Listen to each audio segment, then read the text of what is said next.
Bonjour à toutes et à tous et bienvenue pour cette vidéo consacrée à The Umbrella Academy saison 2 et plus particulièrement les étranges pouvoirs, la véritable puissance des membres de l'Académie du Parapluie. Mais avant ça, je vous propose de découvrir la nouvelle introduction de la chaîne. C'est parti.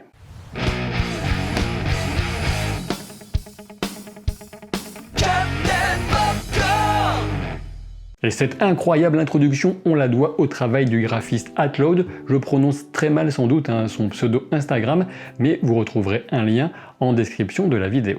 Rassurez-vous, on va vite entrer dans le vif du sujet concernant les véritables pouvoirs des membres de la Umbrella Academy, mais je voulais aussi profiter de cette vidéo pour vous parler d'Action Enfance fait son cinéma, puisque c'est une bonne action, on peut le dire, qui permet de faire entrer la magie du cinéma dans le quotidien de 150 adolescents et enfants issus de 15 foyers et villages d'Action Enfance. Et l'idée est assez géniale, assez simple aussi peut-être, c'est de faire des courts-métrages avec eux, et ceux qui vont faire ces courts-métrages avec ces enfants, ces ados, eh bien ce sont plus d'une centaine d'étudiants de 4 écoles de cinéma différentes. Et si je vous parle ici de cette formidable initiative Action Enfance fait son cinéma, c'est aussi pour vous encourager à aller découvrir les 15 courts-métrages en compétition pour aller voter pour celui que vous préférez. En effet, des prix seront remis par un jury prestigieux, mais il y aura aussi le prix du public. Et donc, bien sûr, pour les découvrir, vous trouverez un lien en description de la vidéo. Et puis j'aurai l'occasion de vous reparler de tout ça puisqu'en septembre, un gala est organisé pour récompenser les vainqueurs. Allez, c'est parti pour The Umbrella Academy. J'avais failli consacrer une vidéo à la première saison, une saison étrange, sympathique, originale, mais aussi un petit peu inégale en termes de rythme et d'intérêt qu'on pouvait trouver à ces diverses intrigues. Avec cette saison 2, je ne peux que vous recommander de vous lancer dans cette série qui a saisi toutes les occasions imaginables de s'améliorer entre la saison 1 et la 2. Et il faut bien dire que l'un des aspects les plus appréciables d'une saison 2, c'est que la plupart des personnages principaux sont déjà posés et qu'on échappe aux inévitables phases d'exposition, et ce qui permet d'approfondir les caractères et de prolonger les périples. Et ça n'a peut-être l'air de rien dit comme ça, mais dans une série avec autant de personnages d'importance égale ou presque, ça change tout pour le rythme d'ensemble. Cette saison 2 conserve et cultive la bizarrerie tout en y insufflant beaucoup plus de punch en évitant les séquences ennuyantes ou trop prévisibles. Et clairement, la saison 2 a aussi mis à profit un budget nettement supérieur. Entre les efforts de l'équipe et les moyens en hausse, le résultat est tout simplement réjouissant. La série est drôle, irrévérencieuse, elle pose intelligemment quelques références, notamment sur les conspirations qui fascinent dans le monde entier et les États-Unis en particulier. Visuellement, on a quelques beaux moments d'inventivité comme pour former à chaque fois l'image d'un parapluie. En effet, on a droit à d'excellentes introductions lors de chaque épisode. J'ai particulièrement apprécié celle qui nous raconte avec une émotion discrète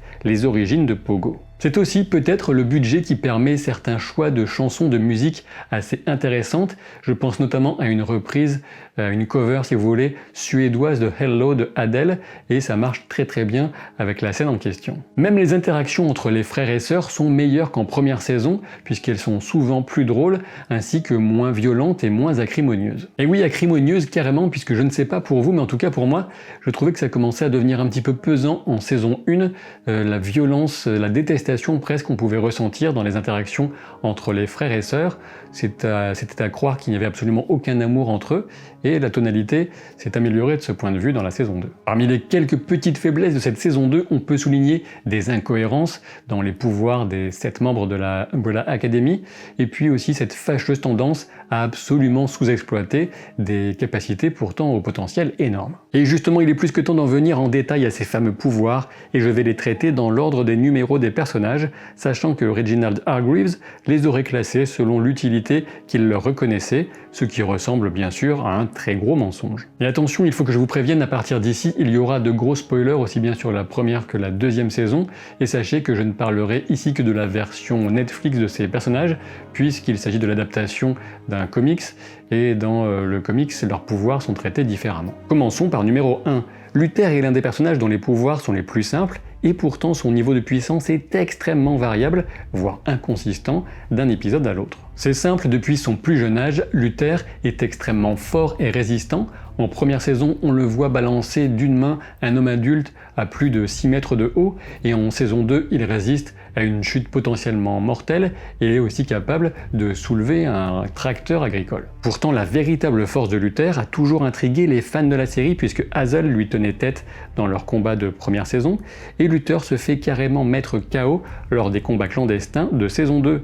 Et même si cela n'est, à ma connaissance, jamais expliqué clairement, je suis convaincu que la puissance de Luther est proportionnelle à l'état de son moral et de son estime de soi. Ce qui peut venir notamment renforcer cette hypothèse, c'est Lila en saison 2, lorsqu'elle copie le pouvoir de Luther et retient un de ses coups qui lui dit qu'il devrait avoir davantage confiance en lui, ce qui est très vrai puisque quelques instants plus tard, il se fait temporairement tuer par une simple rafale d'armes automatiques. De toutes les expressions des pouvoirs de Luther qu'on a pu voir à l'écran, la plus impressionnante est sans doute la façon dont il effectue un saut immense et encaisse un tir direct de roquette dans la scène d'intro de la saison 2, alors que la famille se réunit pour combattre l'avancée des troupes soviétiques. En résumé, comme pour beaucoup des membres de l'Académie, on ne connaît pas la limite véritable des pouvoirs de Luther, mais je pense que ce qu'on a vu pour l'instant ne fait qu'effleurer le véritable potentiel de ses pouvoirs. Et il faut bien dire que Luther est l'un des personnages les plus émotifs et rongé par la culpabilité, tout comme par l'impossible amour qu'il ressent pour Allison. S'il croyait de nouveau en lui, il serait nettement plus puissant. Malheureusement, un des petits regrets aussi que je peux avoir pour cette saison 2, c'est qu'on ne voit absolument aucune utilité ou presque au pouvoir de Luther, et j'espère qu'on découvrira des aspects un peu plus reluisants du personnage en saison 3, même s'il était très bon en saison 2, en ressort comique, tout simplement. Passons à numéro 2, Diego le lanceur de couteau. S'il y a bien un pouvoir qui, au début, semble totalement nul comparé aux autres, c'est bien celui de Diego.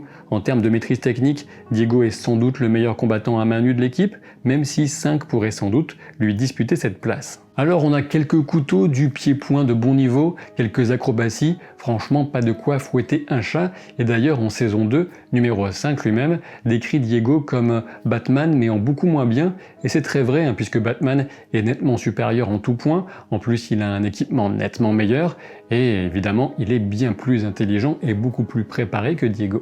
Et pourtant, le pouvoir de Diego est bien meilleur qu'il en avait l'air au début, ce qui était déjà teasé dans la scène d'intro de la saison 2, alors qu'il semble esquiver plusieurs rafales en ignorant les lois de la physique, nous est ensuite confirmé en fin de saison quand Diego arrête des dizaines de balles tirées par les tueurs de la commission avant de les rediriger. En résumé, Diego dispose d'un pouvoir de télékinésie et on ne sait pas s'il s'applique uniquement aux objets, aux projectiles en déplacement dans l'air ou à toutes sortes d'autres objets, qu'ils soient vivants ou inertes. On le découvrira sans doute dans la suite des aventures de ce groupe assez farfelu, mais pour l'instant je dirais bof sans plus quand même par rapport à ses frangins. Mais attention bien sûr, cette appréciation ne concerne que les pouvoirs, pas le personnage en lui-même, puisque Diego dans cette saison 2 était aussi bien rigolo et au centre de l'histoire souvent. La numéro 3 n'est autre qu'Allison, et avec elle on se lance sans doute dans le pouvoir le plus sous-exploité de toute la série, et pour cause, la capacité de rumeur d'Allison est un véritable cauchemar de scénariste. Et permettez-moi de vous dire que c'est pourquoi je suis absolument convaincu que dès le tout début de la série, on met tout en œuvre, les scénaristes, pour nous expliquer pourquoi Allison ressent de plus en plus de scrupules à utiliser cette capacité incroyable dont on ne connaît toujours pas très bien les limites, voire pas du tout. En effet, même si on pouvait croire en saison 1 que la rumeur se limitait à une forme extrêmement puissante d'hypnose et de suggestion, on découvre toujours dans cette fameuse intro de la saison 2 qu'Allison est capable d'émettre des souhaits qui modifient la réalité en faisant en l'occurrence exploser la tête de 3 soldats. Et il faut savoir que dans les comics, la rumeur, ce pouvoir d'Allison est quasiment omnipotent, elle peut faire apparaître genre des robots géants, c'est complètement fou,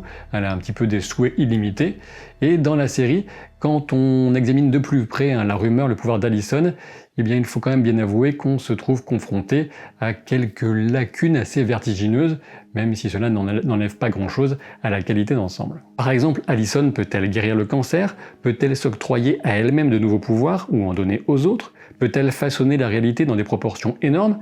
Et enfin, son pouvoir fonctionnerait-il si sa voix était retransmise par un micro ou même par des ondes hertziennes? En résumé, c'est simple, nous sommes dans l'inconnu le plus total face à ce pouvoir au potentiel tout simplement monstrueux et ultra sous-exploité. Klaus porte le chiffre 4, mais il reste surtout un sacré numéro. Encore un personnage dont l'étendue des pouvoirs est largement inconnue, pas étonnant puisqu'on peut affirmer que de toute la famille, Klaus est celui qui se fout le plus royalement de ses pouvoirs. On se souvient même que c'est pour échapper aux incessantes visions et sollicitations par des âmes en peine qu'il a rapidement plongé dans l'alcool, la drogue et autres addictions mortifères. L'expression la plus basique du pouvoir de Klaus consiste à appeler les morts et à leur parler, mais il est aussi capable d'interagir physiquement avec eux et même de leur rendre une présence tangible au monde. Tricher aux cartes ou encore léviter aux yeux de ceux qui ignorent la présence des fantômes, c'est une chose, mais dans l'intro de la saison 2, on comprend que Klaus peut littéralement lâcher une troupe de morts sur ses adversaires. Ce n'est pas tout puisqu'en saison 1, on apprenait que Dieu, sous la forme d'une petite fille, n'avait pas très envie de voir Klaus se pavaner au paradis et ne voulait pas le voir mourir immédiatement, de là à penser qu'il est temporairement immortel, il n'y a qu'un pas. Et puis au passage, ça va sans dire, mais je le dis quand même, Klaus c'est vraiment un bon personnage porté par une excellente interprétation. Beaucoup voient en numéro 5 le plus puissant des membres de l'Académie, et c'est une position qui se défend très bien. Il est à la fois intelligent et déterminé, il a nettement plus d'expérience, et il est capable de tuer de sang-froid. Voilà un cocktail déjà efficace sans le moindre pouvoir, mais quand on y ajoute un doigt de téléportation et un zeste de voyage temporel, on obtient une formule qui donne des sueurs froides à la plus puissante organisation du continuum espace-temps. On peut le dire, la téléportation fait de 5 un adversaire déjà redoutable, mais c'est avec cette capacité de saut dans le temps qu'il touche quasiment à un pouvoir divin. Ok, je vous entends de l'autre côté de l'écran, c'est vrai que son contrôle sur cette capacité de saut dans le temps est loin d'être vraiment au point, mais comme l'a pu le démontrer le final de la saison 2, quelques secondes suffisent à entièrement renverser une situation qui semblait désespérée. Et je dirais que plus que le manque de contrôle qui va sans doute s'affiner, s'améliorer au fil de l'expérience et du temps justement, c'est plutôt le fait que la fatigue puisse empêcher 5 d'utiliser ses pouvoirs qui est son principal point faible puisqu'il peut se retrouver à sec au pire moment. À son numéro 6, le regretté Ben, dont le pouvoir est sans doute le plus étrange et inquiétant de tous ceux de l'Académie. Celui qu'on surnomme l'horreur semble faire office de portail entre notre monde et celui d'une créature toute droit sortie des écrits d'H.P. Lovecraft. Les tentacules sont dotés d'une force énorme et doivent être plus ou moins indestructibles, je suppose. Ben étant mort, les expressions de son pouvoir sont les moins nombreuses. Petite digression quand même du côté des comics pour souligner que l'horreur Lovecraftienne qui s'exprime au travers du poitrail de Ben aurait sans doute l'intention de rejoindre notre monde pour de bon, ce qui pose un paquet de problèmes. Ce qui est très clair, c'est qu'en termes de puissance offensive, ce pouvoir est extrêmement efficace. En revanche, on ignore à quel point Ben est capable de véritablement contrôler ses tentacules et si ils peuvent le protéger, pas suffisamment a priori puisqu'il est mort, même si on ignore toujours dans quelles circonstances exactes. Et enfin, concernant Ben, j'ai envie de souligner au passage la jolie petite pirouette scénaristique qui permet de le faire revenir apparemment bien au centre de la saison 3, alors qu'il avait eu droit à un beau départ en saison 2. La numéro 7 n'a absolument rien de spécial malheureusement, à moins que Vanya ne soit l'être le plus puissant de l'univers. Alors oui, Lila peut temporairement copier ses pouvoirs, comme ceux de tous les autres, mais je doute qu'elle puisse aller aussi loin en réalité. Et d'abord, il faut quand même rappeler que Vanya n'a commencé à véritablement utiliser ses pouvoirs que depuis très peu de temps, et qu'elle souffre certainement de l'état psychologique le plus abattu de tous les membres de l'Académie, et pourtant il y a d'autres cas parmi eux. Mais dès que Vanya fait preuve de détermination et d'un minimum d'intelligence dans l'usage de son pouvoir, elle dispose d'un potentiel offensif incroyable tout en étant capable de dresser de puissants boucliers d'énergie autour d'elle. La capacité de voler à elle seule est loin d'être négligeable en termes tactiques, mais on sait que le pouvoir de Vanya va bien au-delà, il est protéiforme comme on le voit quand elle ramène à la vie Arlan suite à sa noyade super express. Comme pour quasiment tous ses frères et sœurs, les véritables limites des pouvoirs de Vanya nous sont actuellement inconnues, si ce n'est celles que veulent bien lui imposer les scénaristes quand elle se fait un peu stupidement maîtriser par un coup à la tempe ou avec du chloroforme avec quelqu'un derrière elle, franchement. Et maintenant, si je devais classer les 7 par ordre de puissance croissante et en partant du principe, attention, que chaque pouvoir est utilisé intelligemment, en l'état actuel, je dirais Diego, Luther, Ben, Klaus, Vanya, numéro 5 et enfin Allison. Mais attention, pour préciser un peu, je dirais que les 3 premiers sont dans un mouchoir de poche en termes de puissance. Je parle donc ici de Vania numéro 5 et Allison. Il me semble juste que le pouvoir d'Allison est celui susceptible de s'appliquer de façon hyper utile dans le plus grand nombre de circonstances possibles. Et pour ce qui est de la comparaison entre le pouvoir de Vania et celui de numéro 5, alors certes, Vania résiste au pouvoir conjugué de tous les autres en fin de première saison, mais aussi on peut dire que d'une certaine façon, numéro 5 a le dernier mot puisqu'il les emmène tous dans un saut temporel.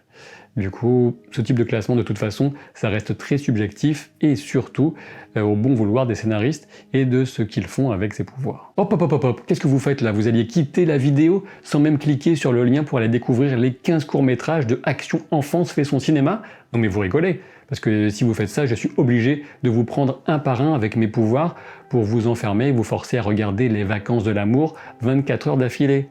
Hein? Réfléchissez bien à ça.